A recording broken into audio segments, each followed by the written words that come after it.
Mere Christianity by C.S. Lewis. Clive Staples Lewis, from 1898 to 1963, was one of the intellectual giants of the 20th century and arguably the most influential Christian writer of his time. He was a fellow and tutor in English literature at Oxford University until 1954, when he was unanimously elected to the chair of Medieval and Renaissance English at Cambridge University, a position he held until his retirement. His major contributions in literary criticism, children's literature, fantasy literature, and popular theology brought him international renown and acclaim. He wrote more than 30 books, allowing him to reach a vast audience, and his works continue to attract thousands of new readers every year. His most distinguished and popular accomplishments include The Chronicles of Narnia, Out of the Silent Planet, The Four Loves, The Screwtape Letters, and Mere Christianity. A Mere Christianity by C.S. Lewis. Foreword. This is a book that begs to be seen in its historical context, as a bold act of storytelling and healing in a world gone mad. In 1942, just 24 years after the end of a brutal war that had destroyed an entire generation of its young men, Great Britain was at war again. Now it was ordinary citizens who suffered, as their small island nation was bombarded by 400 planes a night, in the infamous Blitz that changed the face of war, turning civilians and their cities into the front lines.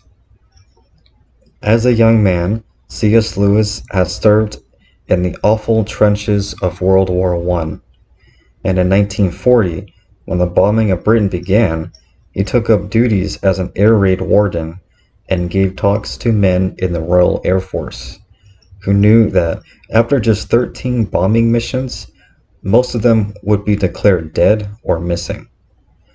This situation prompted Lewis to speak about the problems of suffering, pain, and evil, work that resulted in his being invited by the BBC to give a series of wartime broadcasts on Christian faith.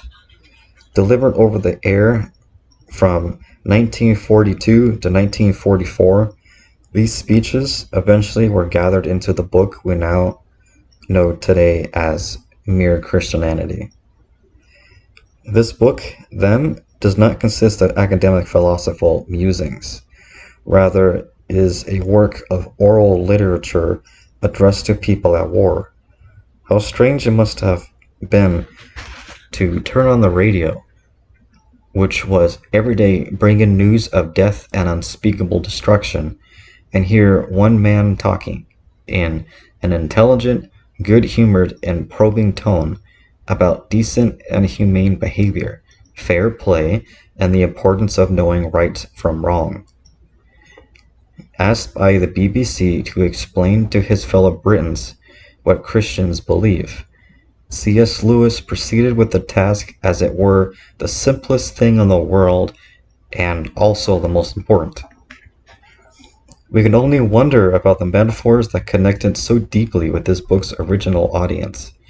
Images of our world as enemy-occupied territory, invaded by powerful evils, bent on destroying all that is good, still seem very relevant today. All of our notions of modernity and progress, and all our advances in technological expertise have not brought an end to war. Our declaring the notion of sin to be obsolete has not diminished human suffering, and the easy answers, blaming technology, or, for that matter, the world's religions, have not solved the problem. The problem, C.S. Lewis insists, is us. In the crooked and perverse generation of which the psalmists and prophets spoke many thousands of years ago is our own. Whenever we submit to systemic at individual evils as if doing so were our only alternative.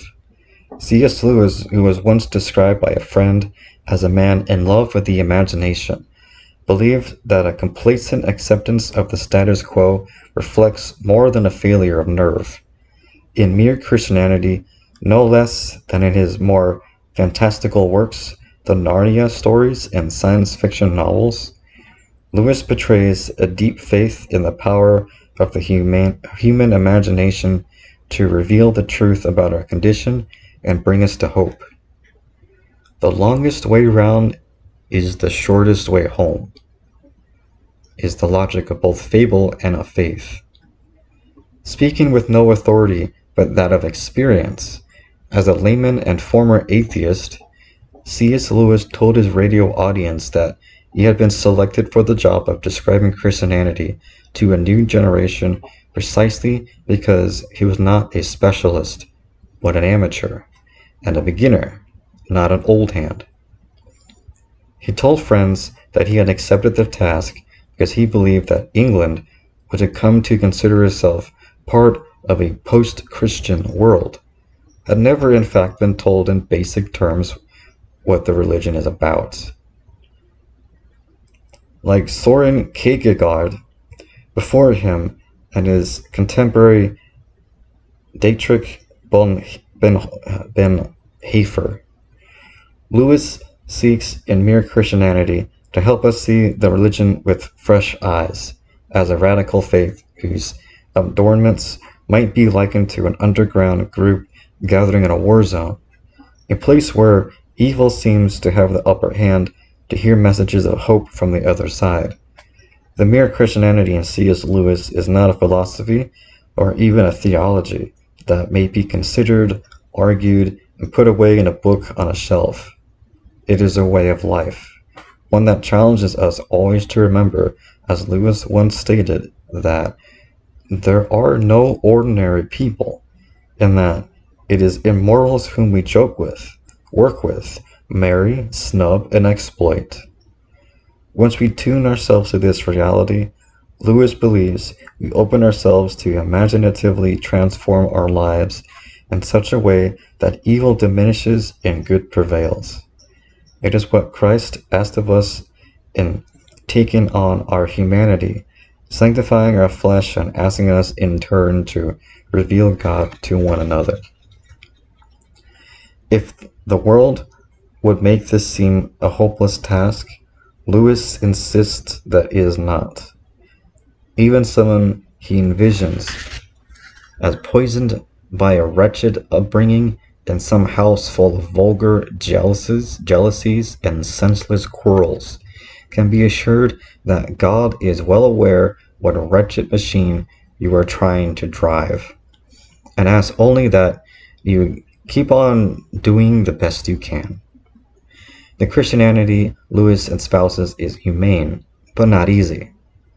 It asks us to recognize that the great religious struggle is not fought on a spectacular battleground, but within the ordinary human heart, when every morning we awake and feel the pressures of the day crowding in on us.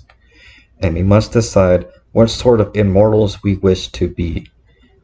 Perhaps it helps us, as surely they helped the war-weary British people who first heard these talks, to remember that God plays a great joke on those who would seek after power at any cost. As C.S. Lewis reminds us with his customary humor and wit, how monotonously alike all the great tyrants and conquerors have been, how gloriously different the saints. Kathleen Norris.